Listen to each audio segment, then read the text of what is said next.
sit up front? Guys, there are chairs over here. Please come and sit. We want you to be comfortable at Scoops.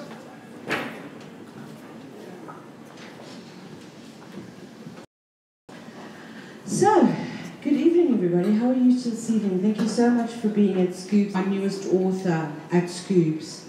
And I encourage you, if you'd like to read, to please go onto the Theatre of Books Facebook page. And I'm inviting all of you, like the page, and I'm inviting all of you to all of the events. Tomorrow night we have Sonia Booth. Those that know who Sonia Booth is, pop along and come and meet her. Are now accessible to everybody that African authors don't get known. Relevant books about Africa belong in the bookshop. And Alick, when Alick bought me this book, he came to see me, and I just looked at the book and I went, damn man, it's not often that authors get this right. I mean, I have authors in the audience that I've had to say, let's do the cover over, and now I know that their books are going to sell, and they listen to this advice. Because who's a serious reader here? Can you just give me a show of hands? You know, I often have guests saying to me, do people actually really read, still read, or are they readers? Oh hell yeah. 130 authors tells you there are stories relevant through a black iris. Besides the fact that I was thrilled to have this conversation with him, even more thrilled to get Helen Hollyoak involved, who's a great friend of Scoops, for authors. And I want to say, Alick, thank you for walking into Scoops with this book. I am thrilled, absolutely, for being here tonight. I really appreciate you coming to support Alick. Text, guys, we're live streaming this to a hell of a lot of people at the moment. If you've got any problems with that, speak now, forever hold your peace. Gone. Thank you. It's fantastic. Many books. I've admired Bridget for decades and decades, you know, and oh, just two decades. But Bridget has, I can stand here and tell you about her CV because it is so long. There's not a single publication in South Africa. I just thought that Bridget was a perfect natural match for Alick because of her love of travel. If you follow her on Facebook, you will see her travel, and I'm now making an effort to actually get to all those places. So it's just great, and I think that she's going to have a very interesting conversation with Alick. So thank you very much for being here. Harmony launches and plenty of publicity, and she's on all the talks at the literary festivals around the country right now. So thank you very much for being here, and I'll give you Bridget and Alick. And I was my overwhelming feeling when I finished this book was one of complete exhaustion. This guy has been on so many buses, chapas, matatus, train, Cathay Pacific, heading towards Toronto with a glass of bubbly French in your hand. But congratulations firstly on a really exciting book. It's only in the last decade or so, I think, that we've got young black South Africans, or in your case Zimbabweans, we've studied at Rhodes, so we're Pan-Africanists, that are starting to write about travel, and it's a really exciting trend. I want to start by reading, sorry, I'm of the age where I need glasses. I just want to read one quote to kickstart this interview. What I thought of doing is I'm going to divide it into two parts. I want Alick to talk firstly about the mechanisms of the book, why he did it, where he went to, his highs and lows and so on. Then I want to start the debate. Cairo was a famous writer whose last book I found particularly cynical. It was called Dark Stars. Yeah, okay. And then he writes here, and he was traveling through Angola when he wrote this, and he said, "There is no routine in travel, only early starts and insults. And if there is a rhythm, it is a rhythm of disruptions and shocks and uncertainty, and in Africa, the god-awfulness of dark early morning starts and filthy buses." Alick, why did you write this book?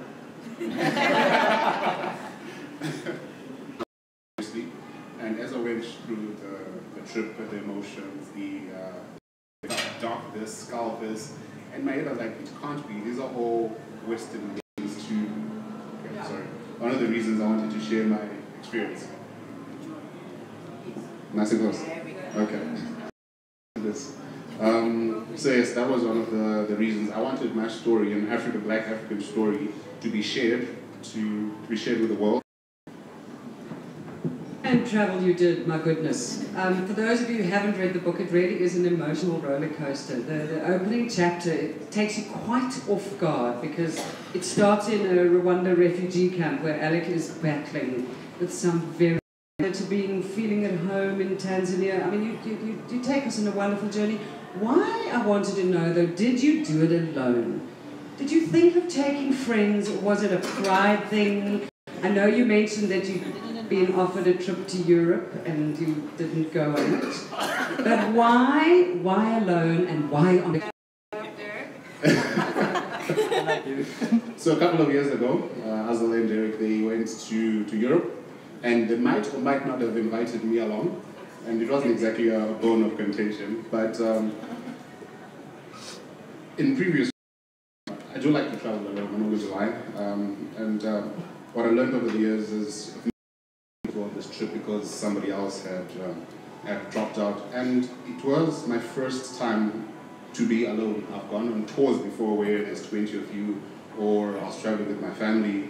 This was my first pure independent trip, so it was a test of character for me, even though it was a test, and I would have, loved to have gone. Happens your sensitivity. So A, you've got the time to look around you, and B, you've got the time to meet people that you maybe not normally would meet. So being alone puts you into a very different role. I want you to tell me a little bit about the process. Did you keep a diary? Did you travel? How did your travels end up with this? Just a little bit about the research and the actual process. Did you write longhand? Do you write longhand? So I didn't take notes in terms of on paper. I did have a little laptop that I was using to watch, especially in Egypt, where I was very lonely. I was watching series. Unfortunately, I was just using my iPhone to type notes, my observations, although there was the one incident. So I have not read up. Maybe at the end of each day, just a little bit of a write-up so that I can keep in touch with my... Emotion comes across, because I really and it's a cat, and it makes you high. It's an amphetamine, and there you are in the back of this taxi, and the taxi driver is not only trying to use his cell phone, but he's being fed cat by his helper on the right, and they're negotiating these hairpin bends. I felt your pain. But tell me, just for our lovely audience here tonight. The hassling was down to my stupidity, if I can call it this, that you sound like a spy. All your answers are no one, no. But the worst moments, when we started eating. So the taxi driver invited me over to this hut, and we started eating. There was commotion on the next hut, and people were just running around. So I stood up, and we observed, I'll never forget, he was wearing red, officials walked by, a lady and a guy, and they looked at this man having a fit or a seizure. It's normal, it just happens here. I'm sitting in the taxi, I'm like, guys, I felt horrible because I was like, if I had known first aid, I would have tried to offer. You said you were really, really happy to see Victoria Falls. Yes. So that, I'm not going to say I've dreamed of seeing Victoria Falls, but I haven't grown up in Zimbabwe for 20 plus years. I'd never been to that side. I don't want to call it a waterfall, and it's just humid, it's just, this is amazing, but you're standing there by yourself, you're like, oh well, let me just take some photos and just enjoy the moment by myself. I was also amazed how many Wi-Fi taxis there are in Africa. You can get on a taxi and you got one. Yes. That's a do this. I'm sure you're not a random thinker, because having a debate about where Africans and Africans. And you recount in your book one or two experiences where you've come across perhaps elderly. Why are you taking public transport? Why are you wanting to see? Shouldn't you be getting married? That's a lot of that. They always confuse him for a Nigerian, first of all. But more seriously, you say it like the Holy Grail, like a unicorn, like the lost city of Atlantis. The black African traveller is a myth, a legend. I have we want the finer things in life. The Hilton, the Sheraton, the Egyptian cotton sheets, the fine sights of Dubai, the white beads. On the other hand, you're not seeing any other travellers. So what is the issue there for you? Such a deep question.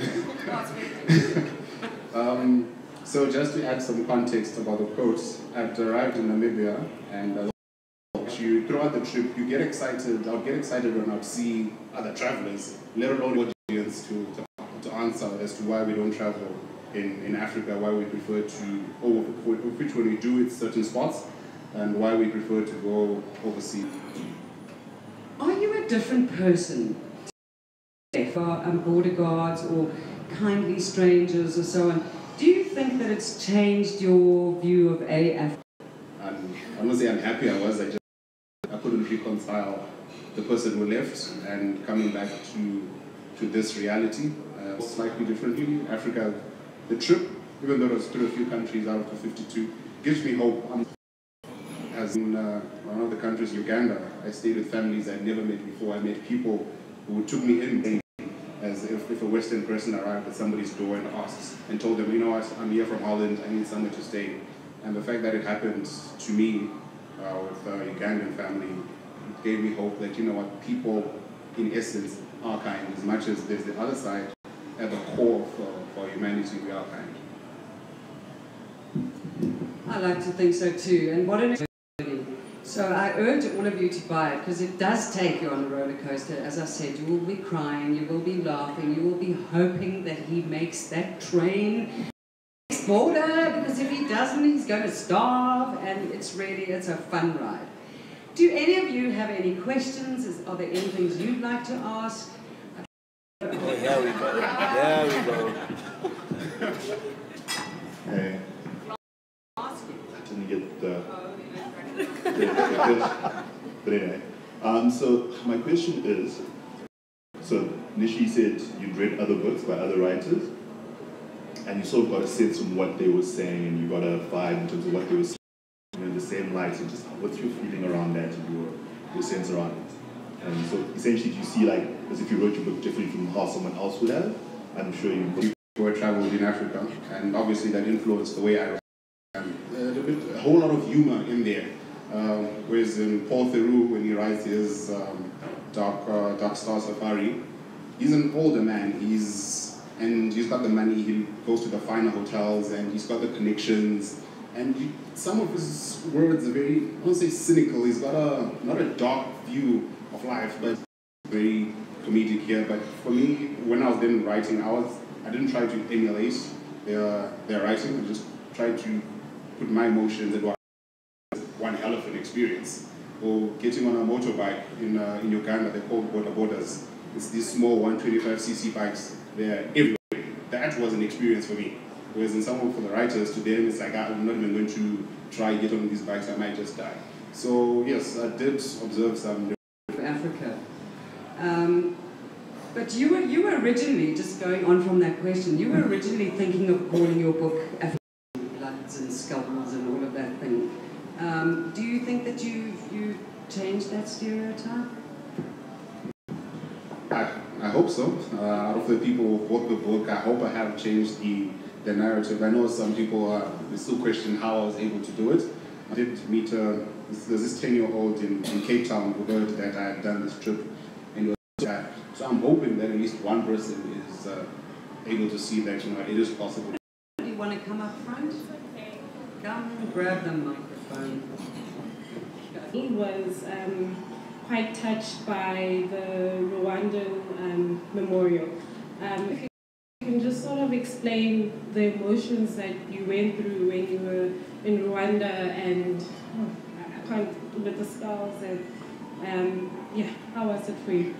That's what I had in my head. So arriving, that's what I kind of expected, and then became 3/4 of the country within a day. But going to the memorial sites is it's undescribable. So fine, there's the videos, the main center in Kigali, that's where everyone goes. But when you go to the smaller towns and you meet people and they tell you the stories, and you don't even ask. I'm not going to tell you that I asked because I was buried alive by their neighbor. I'm there and I'm like, I didn't ask, I don't know what to say or how to relate. And it gets also emotional when you realize that a certain age, all these places, and they were explaining, the ones who came to explain what they've gone through, that I was like, okay, I might not understand fully, but you know, this is something else. It was quite emotional. I'm not going to lie to you and say I didn't shed tears. I mean, you see some stuff, I'll let you guys, you read it, you can only imagine, unless you see it for yourself. And then on the other side of the world, other side of the scale, we're able to do such. It was a very emotional chapter. When we were celebrating our democracy in South Africa in 1994, the genocide was taking place in Rwanda, and I know I'm probably older than most of the audience here, but I'll never forget Archbishop Desmond Tutu breaking down at that genocide museum, and you brought back a lot. I was personally quite stunned when you came to me with this objective, and I thought to myself, wow, what an amazing sort of task to set for oneself, to explore something that you had never really done before. And when I read the book, and I actually went through all of these chapters, to me, there was a lot of yourself. What became very apparent to me was the parallelism between the political and socio-economic, and naturally that sort of drew, for me, thoughts of what's happening closer to home, from a political standpoint, from a socio-economical standpoint, from a crime perspective, and some of the things that are happening closer to home. I wanted to understand from your perspective what your thoughts are on us as South Africans, as Africans, what you think our role they find themselves in, and what role do we have to play really as. Very deep question again. Looking for Chinese influence, or it just so happened the deeper I got into the continent, it just became more apparent. And I'll never forget, there was a road being constructed in Uganda. To me, it mirrored the image that we have here, where in South Africa, where it's a white Afrikaans man, and then you have black Africans working. But I was like, wow, this is interesting. South Africa, it's a white Afrikaans guy. Uganda is the Chinese. And I saw it in a whole lot of places. I mean, in Ethiopia, you had Chinese drivers who were driving the trains. Some forte, but if we as Africans can look upon each other kindly when it comes to it's better than what's being produced in Africa, which is, I think, tends to be a sore point, that we always assume that what comes outside of the continent is better quality, what my brother produces from down the road. So I think that would be a starting point to helping. Experienced every possible emotion I could possibly go through, and Alick, what can we see from you next? So for those who have traveled, I'm sure you'd agree, like once you start, it kind of gets hold of you, like fine, there's a black spot for me that I just want to go and spend time in Burkina Faso, in Mali, Sierra Leone, in Senegal. So it's not cheap to fund such travels, but after this experience, I've learned one or two things to make travel a bit more affordable. So it's possibly. In reading your book that you kind of had. Good evening. Having read six books, and you are very brave, very, very brave. I just want to find out because what I've seen, I mean, I'm talking about things that I've experienced while I was doing business travel, that the continent doesn't really cater for the backpack, and that's what makes traveling in the continent very, very expensive. How did you find what you call 5-star here? It's probably 2 stars in the continent, and the transport system, it's not great. It's very expensive on borders. They told me at work they didn't want to. I'm looking forward to read it, but I don't know if I'm convinced that I'll have to do it. Didn't allow us. So for example, when they used to keep track, I'll send them pictures and tell them I'm in this country. You know, it's either I'm paying 20 rand to stay in a cardboard room, or now it's the other end of the where I'm paying $100, so it's like 2,000 rand. The tourism boom that side, it's easier to find hostels. But the thing with boom, it's okay, you know, I'm just here to sleep and shower, and tomorrow I'm out. So your level of comfort will dictate your 4 months, give or take. When I was off work for about 6 months, so the whole trip took about 4 months. And the visa application, did you do visa application in each country, or you had? So fortunately, some countries, because of my passport, my Zimbabwean passport, I can go to 14 countries without applying for a visa. So between here and all the way to Tanzania, to Kenya, I could go without, and my visa came out within 2 hours. Because when you go to the embassy, you get to see the ambassador, and then he asks you, what are you doing in my country, who do you know, where do you want, all these 50 questions. You're like, guys, I feel like you guys don't want anyone. So depending on your passport, I believe with the South African passport, you travel more countries without a visa. So I didn't go into South Sudan. I couldn't even find an embassy to get a visa. And as tempting as it was, it would have been exciting to say I was there. The thought of going into a war-torn country was not on my agenda. I would want to go to South Sudan, but one, couldn't find an embassy, and two, I was like, let me not tempt fate. Is that it, everybody? I urge you to buy this book. You will laugh, you will cry, as I said. I get the feeling it won't be too long before you're back doing it again. And congratulations on your book. And you will be able to sign it if people want to buy. Alick is here with his $1 million signature, with million kwacha signature. You want to say a few words, Alick? Yes.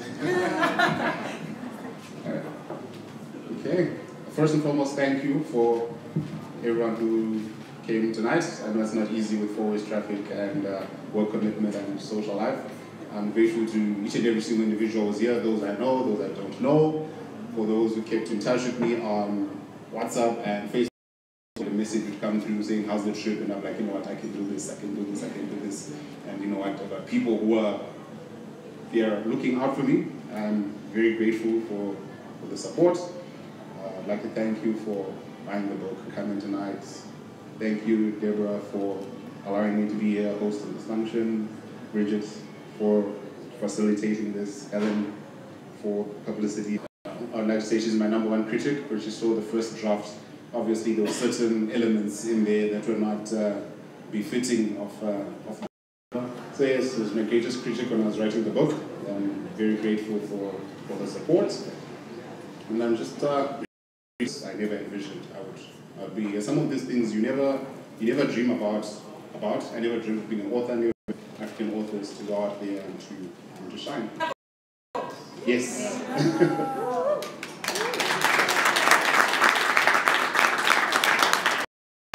You are not enjoying my speaking. Hopefully you can pick.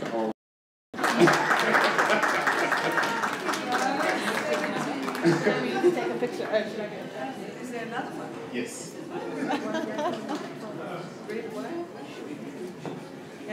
KPMG says number 29.